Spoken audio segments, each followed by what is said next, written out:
The first Assassin's Creed game wasn't set in some made-up fantasy world. It was set during one of the most brutal, well-documented military campaigns in medieval history. And the crazy part is, most players had zero idea just how real the events around them actually were.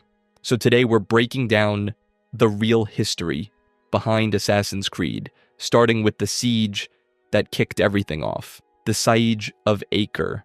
When you're running across rooftops in the original Assassin's Creed, it's easy to forget that the city beneath you was the site of a 2-year military nightmare.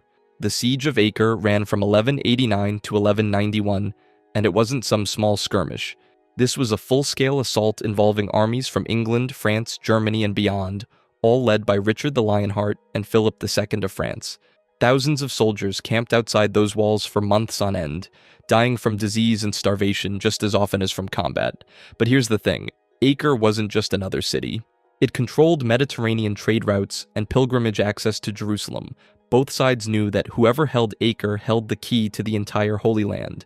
That's why Saladin himself launched repeated attacks on the Crusader encampments, trying to break the siege from the outside. Every single attempt failed. Now, Robert de Sablé, the Templar leader you assassinate in the game, real person. He was actually at the Siege of Acre as Grand Master of the Knights Templar. The game invents the specific circumstances of his death, but it correctly places him at this exact conflict during this exact time period. And the city itself? Historians have actually praised the game's recreation of Crusader-era Acre for its architectural authenticity. The streets, the fortifications, the general layout, they got it right. The Hidden Blade conspiracy wrapped around it is entirely fictional, but the bones of that world are real. If you think that level of historical detail is impressive for the first game in the series, wait until you see what they pulled off in Renaissance Italy. Jack the Ripper. Here's something that should bother you more than it does. Assassin's Creed Syndicate's Jack the Ripper DLC does something no other entry in the franchise has ever attempted. It solves an unsolved case. Every other historical event in these games has a documented outcome. We know Caesar died. We know the Bastille fell. But Jack the Ripper? Nobody knows who he was. Not then, not now. And Ubisoft looked at 135 years of failed investigations and said, "We got this." Let me explain why that's so wild. Between August and November of 1888, 5 women were murdered in the Whitechapel district of London.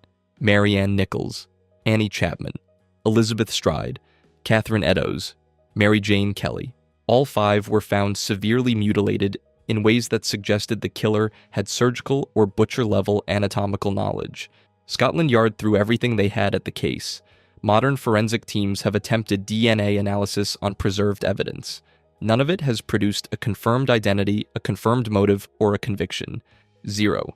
Even the primary source material is contested. The infamous From Hell letter, sent to George Lusk of the Whitechapel Vigilance Committee alongside half a preserved human kidney, has never been confirmed as genuine. Historians are still arguing about whether the killer actually wrote it or if it was a hoax. The single most famous piece of evidence in the case might be completely fake. But here's where it gets complicated. The Syndicate DLC doesn't just explore the mystery, it resolves it. The game presents the Ripper killings as the work of a conspiracy involving multiple perpetrators rather than a lone individual. That's a bold creative choice, but it directly contradicts the one thing every historian actually agrees on. We don't know. Nobody does. The game imposes narrative closure where over a century of real forensic science found none, and that tension makes this one of the franchise's most fascinating departures from documented history. But speaking of the franchise rewriting what actually happened, the next entry takes creative liberty to an entirely different level. The 1715 Treasure Fleet. On July 31st, 1715, 11 Spanish ships carrying an estimated $400 million worth of silver, gold, and jewels sank in a hurricane off the coast of Florida. The fleet had been at sea for exactly 7 days after leaving Havana. 7 days. And roughly 1,500 sailors went down with it. Here's the thing. If you've played Black Flag, you sailed through the aftermath of this disaster without ever realizing it was the single historical event that made that entire game world possible. Let me explain. Spain had been funneling colonial wealth from Potosi silver mines and Caribbean settlements into massive convoys for decades. The idea was simple. Load everything onto one fleet, sail it home together, protect it with numbers. Brilliant strategy, right? until a hurricane hits and you lose literally everything in a single night. That's not bad luck. That's catastrophic risk management on a scale that's almost hard to believe. But here's where it gets really interesting. The wreck sites became an immediate salvage operation. Spanish workers started pulling treasure off the ocean floor within days. Coins from those wrecks still wash up on Florida beaches today, over 300 years later. But the Spanish weren't the only ones who noticed all that gold sitting on a beach. Just months after the disaster, pirates including Henry Jennings and Charles Vane raided the Spanish salvage camps on the Florida coast and stole approximately 87,500 pounds of already recovered gold and silver. They didn't attack ships. They attacked the recovery operation itself. And that moment is what historians point to as the spark that ignited the golden age of piracy. It proved two things simultaneously. The wealth was real, and Spain couldn't protect it. Every pirate you meet in Black Flag, every ship you board, every treasure you chase exists because of that hurricane and the feeding frenzy that followed. The game never spells it out, but the entire Caribbean pirate era that Edward Kenway lives and flows directly from one fleet sinking on one night in 1715. Reality wrote a better origin story than Ubisoft ever could, but if you think a sunken treasure fleet is dramatic, wait until you see what happened when an entire capital city was swallowed by the earth in a matter of seconds. Cesare Borgia's death. At his peak, Cesare Borgia was one of the most feared men in all of Europe. The illegitimate son of Pope Alexander VI, he carved out control of central Italy as Duke of Romagna through military conquest and the kind of ruthless political maneuvering that would make modern politicians blush. This wasn't some minor noble playing at power. Niccolò Machiavelli literally based The Prince on this guy. The foundational text of Political Realism, the book that defined how we think about power and leadership for centuries, was inspired by Cesare's methods. So how did this titan of Renaissance politics actually die? Here's where it gets tragic. In Brotherhood, Ezio throws Cesare off the castle walls after Cesare delivers that iconic line, "No man can kill me." It's dramatic, cinematic, and deeply satisfying. But the real story? It's almost the opposite. After his father, Pope Alexander VI, died in 1503, Cesare lost everything. His papal backing vanished overnight, his enemies mobilized, and the man who once controlled central Italy became a fugitive. He ended up fleeing to Navarre in Spain, desperately clinging to whatever military relevance he had left. In 1507, during the siege of Vienna, a completely unremarkable provincial skirmish, Cesare was dragged from his horse and stabbed to death by soldiers who didn't even know who he was. No recognition, no dramatic last words, no villain monologue, just anonymous violence in a second-rate siege that most history books barely mention. The man who inspired Machiavelli died in total obscurity. And here's the kicker. Modern historians have actually rehabilitated the Borgia family's reputation significantly. Cesare wasn't uniquely evil. He was no more ruthless than any other Renaissance military commander of his era. His villain status owes more to centuries of anti-Borgia propaganda than to documented atrocities. The game gives him a dramatic villain's death he never got, for a level of villainy he arguably never earned. But Cesare's fall from power is nothing compared to what the series did with one of history's most famous pirates. Blackbeard's death. Most people think Blackbeard was one of the most violent pirates in history. He wasn't. His entire career was built on a performance so convincing that it still fools people 300 years later. Here's what actually happened. Edward Teach captured a French slave ship called La Concorde, renamed it the Queen Anne's Revenge, and armed it with over 40 cannons. That single prize turned him from a nobody into the most feared pirate in the Caribbean. One ship. That's all it took. But the cannons weren't really his weapon. Terror was. Blackbeard would light slow-burning fuses and tuck them under his hat so that smoke constantly wreathed his face during battle. He poured gunpowder into his rum and set it on fire just to prove he could drink alongside flames. Every single detail of his appearance was engineered to make you surrender before a fight even started. And it worked. Ships gave up their cargo the moment they saw his flag. No shots fired, no blood spilled. Here's where it gets complicated. Modern historians argue that Blackbeard's actual kill count was likely far lower than his legend suggests. His primary weapon was psychological intimidation, not violence. The terrifying Pirate King was in many ways an actor playing a role. But on November 22, 1718, he finally met someone who wasn't buying the act. Lieutenant Robert Maynard, sent specifically by the governor of Virginia to eliminate him, ambushed Blackbeard's crew off the coast of North Carolina. What followed was one of the most brutal last stands in naval history. Blackbeard took multiple gunshot wounds and over 20 stab wounds before he finally went down. 20 stab wounds. The man literally would not die. And then Maynard did something the game doesn't show you. He cut off Blackbeard's head and hung it from the bow of his ship as a warning to every pirate in the Atlantic. Black Flag depicts the Maynard confrontation and deserves credit for that, but it quietly skips the most visceral detail of the entire event, which is understandable, because the real aftermath wasn't dramatic. It was genuinely gruesome. But if you think Blackbeard's story blurs the line between myth and reality, wait until you see what the next event does with actual documented history. The 1755 Lisbon earthquake, November 1st, 1755, All Saints' Day. The most devoutly Catholic city in Europe had its entire population packed into churches that morning, and then the ground started shaking. The earthquake that hit Lisbon wasn't just an earthquake, it was a triple execution. First, the quake itself collapsed buildings across the city, burying thousands of people alive inside the very churches where they were praying. Then came the fires. Lisbon was built with dense wooden structures packed tightly together, and within hours the entire city was burning. And then, because apparently that wasn't enough, a massive tsunami slammed into the harbor and wiped out everyone who had fled to the waterfront for safety. The destruction was almost incomprehensible.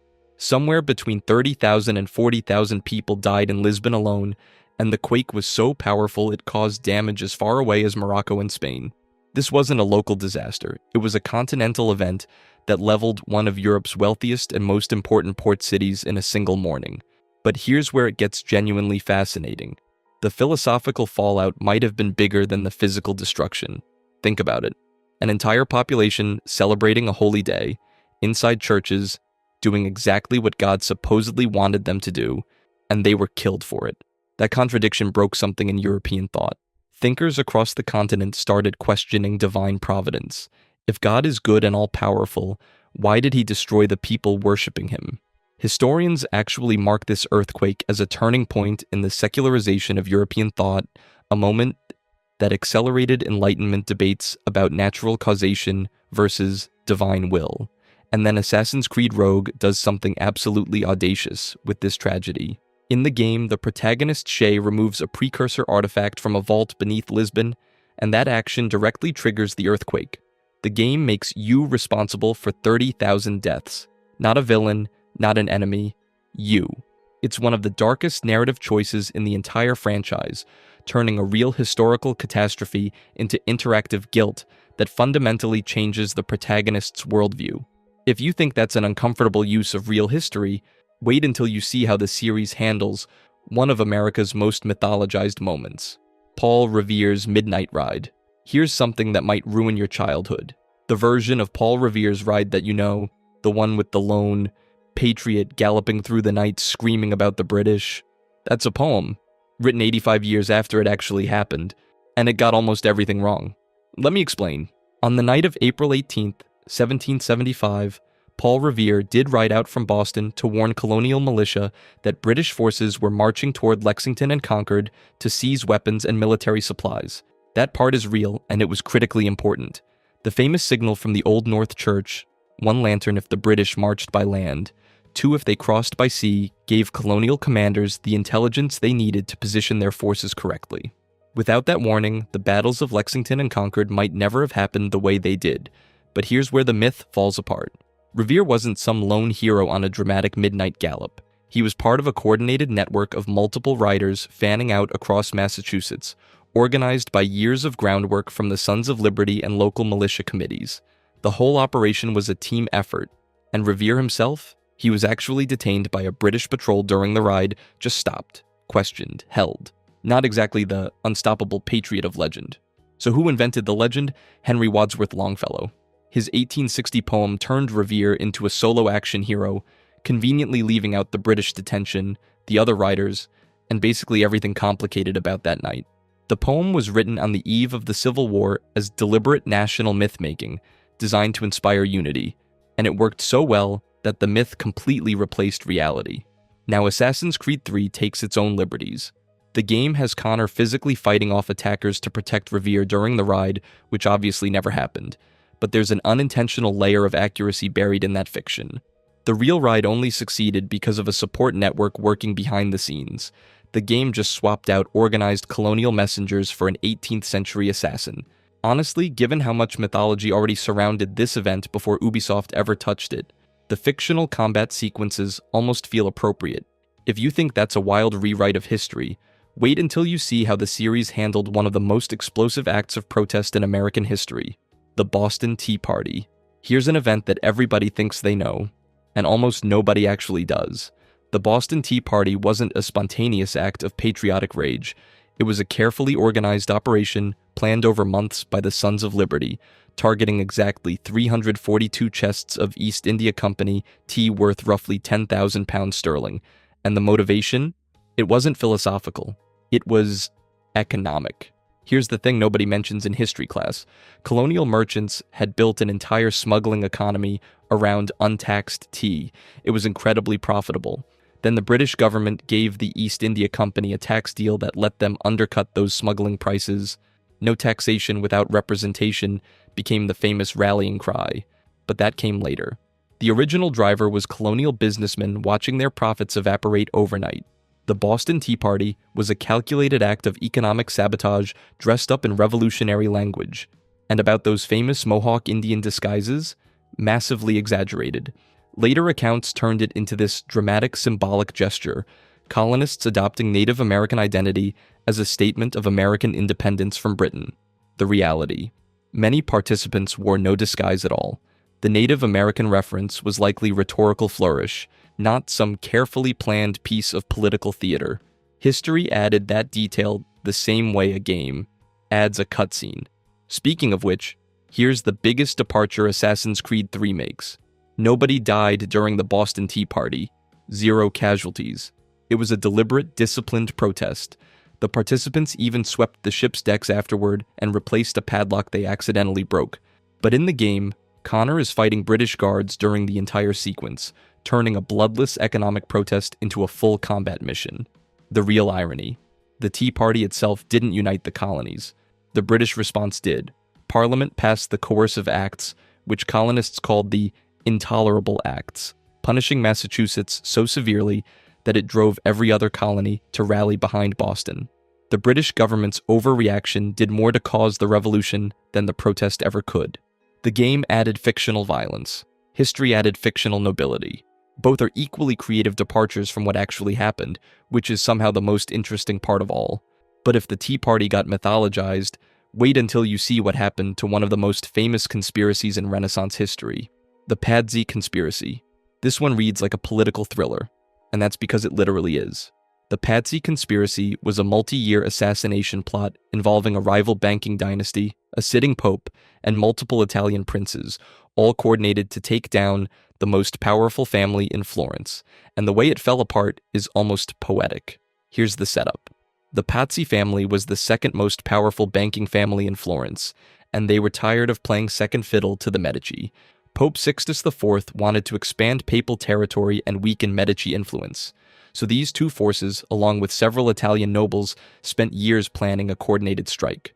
The goal was simple: assassinate both Lorenzo and Giuliano de' Medici during a cathedral service on April 26, 1478, then use the chaos to launch a military invasion of Florence and seize control of the city. Giuliano was stabbed 19 times in front of the entire congregation. He died on the cathedral floor. But Lorenzo survived, and that single failure unraveled everything. Here's where it gets interesting. One of the reasons the plan failed is that several conspirators hesitated to commit murder inside a sacred space.